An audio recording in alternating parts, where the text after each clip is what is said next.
अस्सलाम वालेकुम। SNA news में खुशामदीद। मैं हूं मेज़बान नबीला बंगश। नाजरीन, जैसे ही इलेक्शन की डेट करीब आती जा रही है, पाकिस्तान के कबायली इलाकों में अमन अमान की सूरत हाल ख़राब होती जा रही है। बात करेंगे पारा चिनार की। पारा चिनार खैबर पख्तूनख्वा का एक मरकज़ी शहर समझा जाता है कुरम एजेंसी में, जहाँ पर एक बार फिर अमन के दुश्मनों ने वार किया। बल्कि गुज़श्ता साल भी 7 आज़ाद असातिज़ा को दिन दहाड़े कत्ल कर दिया गया था। ये वाक़यात हो जाते हैं, लेकिन इन वाक़यात को रोकथाम के लिए सिक्योरिटी इदारों पर भी बड़ा ही सवाल निशान है। लेकिन इस हादसे में एक खातून डॉक्टर भी शहीद हो चुकी है और टोटल 8 अफराद की इसमें डेथ हुई है। इसी पर बात करेंगे। सीनियर रिपोर्टर जावेद बंगर साहब मेरे साथ मौजूद है। अस्सलाम वालेकुम सर, बहुत शुक्रिया आपने वक्त दिया। मैं आपसे सवाल ये करना चाहूँगी और तफसीलात जानना चाहती हूँ। जो गुज़श्ता रोज़ पारा चिनार में जो वाक़या पेश आया और एक खातून भी उसमें जान बहक हो गई, तो तफसीलात क्या है उसे ज़रा आगाह कीजिए। देखिए मैडम, ये जो कल जो वाक़या पेश आए हैं, इससे पहले भी कई ऐसे वाक़यात रुनुमा हुए हैं, और पेशावर में, हंगू में, और इसी सदी के करीब। लेकिन कल जो वाक़या था, ये आपको पता होगा कि पारा चिनार पेशावर का फासला बहुत ज़्यादा है, तो इससे सुबह सवेरे यहाँ से लोग निकलते हैं ताकि वो अपने इलाज मालिजी के लिए डॉक्टर के पास टाइम के साथ पहुँच जाए। तो सुबह सवेरे सदी के मकाम पर ये 2 गाड़ियों पर फायरिंग हुई थी। उसमें एक मोटर कार थी और दूसरा जो कोच था।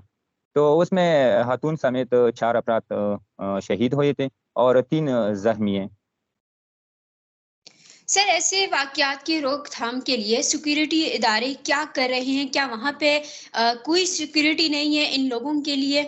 मैडम देखिए, ये जो आपने कहा सिक्योरिटी के इदारे, जब से ये कबाइल अज़ला यानी जब से ये ज़म अज़ला में शामिल हुए हैं, तो हम देख रहे हैं पहले जो कानून था, लोग उसको काला कानून का नाम देते थे या कोई और कानून। तो उसमें ये था कि रात के वक़्त अगर कोई कत्ल हो जाए या कोई ऐसा वाक़या हो जाए, तो सुबह सवेरे सबसे पहले उस की कातिल का पता चल जाता था।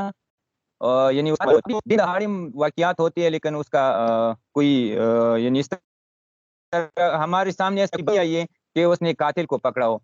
सिक्योरिटी इदारे जब ये राब्ता करते हैं तो वो कहते हैं हम लगे हुए हैं। कल जो वाक़या था उसमें भी 7 अफराद को यानी इन लोगों ने अरेस्ट किया हुआ है।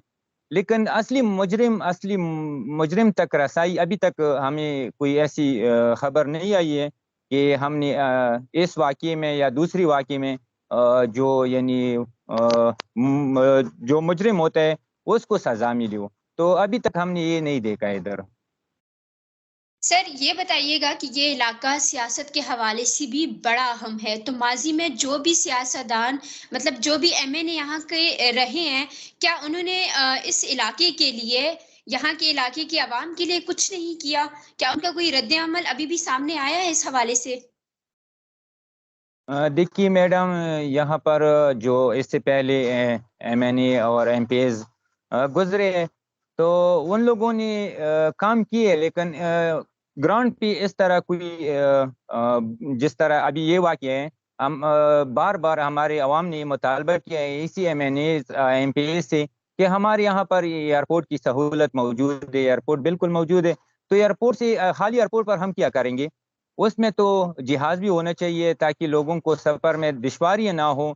ये रोड के मसले जब पैदा होते हैं तो अभी रोड बंद, जब वाक़या हो जाता है तो उसके बाद रोड बंद हो जाता है। ऐसे केसेज़ है, बीमारी होती है, यानी वो इसको पेशावर तक पहुँचाना ज़रूरी होता है, तो वो लोग पेशावर पहुँच नहीं सकते, रास्ता बंद होता है। तो इसलिए बार-बार मुतालबे किए हैं कि एयरपोर्ट को बहाल किया जाए। यहाँ पर बड़ा-सा एयरपोर्ट मौजूद है, लैंडिंग नहीं होती है, यानी पेशावर जाने में मुश्किलात होती है लोगों को जब भी रास्ता बंद होता है। तो ऐसी कई केसेज़ है, बीमारी है जिसको पेशावर पहुँचाना ज़रूरी होता है, तो अभी तक वो एयरपोर्ट भी बहाल ना हो सका। तो लोग पहले मैंने जितनी भी गुज़रे हैं और एमपीज़ हैं, उनसे यही मुतालबा करते हैं कि हमारे लिए ये गलियाँ पकाना और ये چھوٹی چھوٹی کام کرنا، ٹرانسفر وغیرہ یا کوئی اور دوسرا اس طرح، تو اس کی ضرورت نہیں. بڑے لیول پر ہماری کرم یعنی ضلع کرم کے لیے اس طرح کوئی کام ہونا چاہیے، جس طرح یونیورسٹی بننی چاہیے، یہاں پر تعلیمی ادارے بننی چاہیے. تو اس طرح کوئی بڑا ہمارے سامنے کوئی اس طرح بڑا کام پہ نہیں آیا ہے ابھی تک. جاوید صاحب یہ بتائیے گا کہ ان حملوں کی ذمہ داری کسی نے قبول کی؟ کچھ پتہ لگ سکا کہ آخر یہ شرپسند کون ہے؟ دیکھیے میڈم، شرپسند یہاں پر سب سے پہلے میں یہ کہوں گا کہ یہاں پر سوشل میڈیا جو یوز ہوتی ہے، یعنی سوشل میڈیا کا جو استعمال ہے، ہمارے بالکل نوجوانان اس سے بے خبر ہے کہ سوشل میڈیا کو کس طرح استعمال کریں. لیکن سوشل میڈیا کی غلط استعمال پر تو سزا بھی ہوتی ہے، ان کو سزا نہیں ملتی. ابھی تک یہ ایک بھی نہیں ہوا، چاہے اس کی آئی ڈی معلوم ہو کہ یہ شر پھیلا رہا ہے، توہین آمیز ویڈیو بنا رہا ہے، لیکن اس کو سزا نہیں ملتی، یعنی کاروائیاں نہیں ہوتی. تاکہ اگر اس کے خلاف کاروائیاں ہوتی تو یہ شر نہ پھیلتی.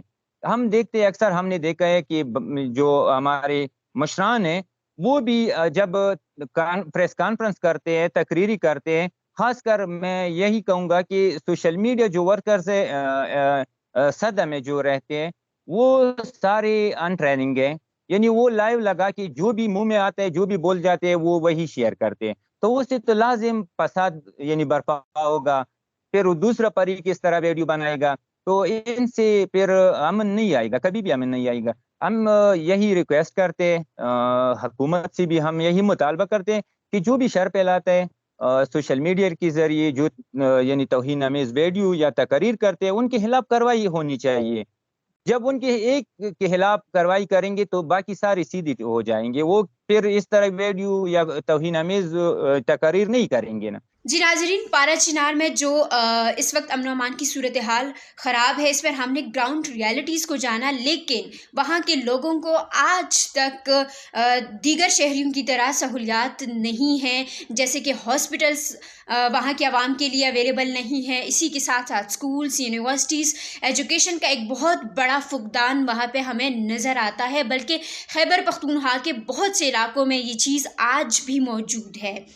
تو یقیناً ریاست کو یہ چیز سوچنی ہوگی کہ انہوں نے تمام شہریوں کو حقوق دینے ہیں، تو اس میں فاٹا بھی شامل ہے، اس میں پارا چنار بھی شامل ہے. اپنی رائے کا اظہار کیجیے SNN کے کمنٹ باکس میں، اور دیکھتے رہیے SNN نیوز.